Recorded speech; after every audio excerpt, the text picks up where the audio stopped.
Nous qui vivons actuellement, n'avons pas désobéi à cette loi donnée en Éden.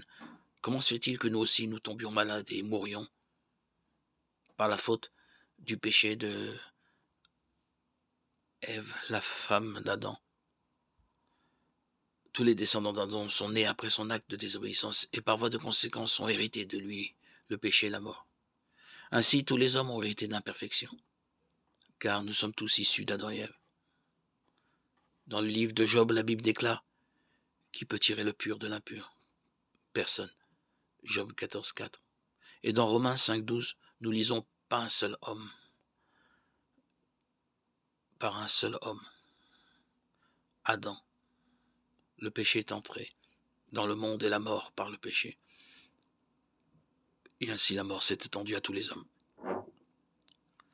Tout comme il est impossible de mouler une pièce parfaite dans un moule défectueux, de même Adam, homme devenu imparfait, ne pouvait produire des enfants parfaits, exempts du péché.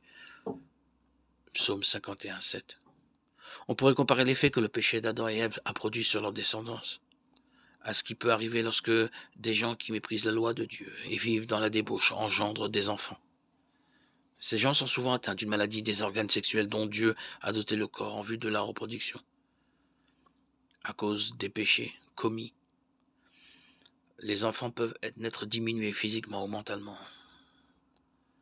Or, nos premiers parents devinrent eux aussi impurs, imparfaits, sujets à la maladie, et ils finirent par mourir. Ils ne pouvaient transmettre à leur descendance autre chose que ce qu'ils avaient eux-mêmes. L'imperfection et la perspective de tomber malade et de mourir. Voilà pourquoi nous vieillissons tous et mourons, et aussi pourquoi nous faisons si facilement ce qui est mal. Il y a cependant une différence essentielle entre des erreurs commises involontairement à cause du péché héréditaire et la pratique volontaire de ce que l'on sait être mal. 1 Jean 5,16. Si quelqu'un se répand sincèrement des fautes qu'il a commises par suite de sa faiblesse héréditaire, il peut s'attendre à recevoir de Dieu la miséricorde et le pardon. Proverbe 28,13.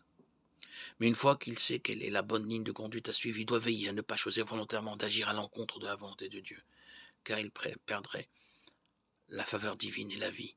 Deutéronome 30, 15, 20, Hébreux 10, 26, 27.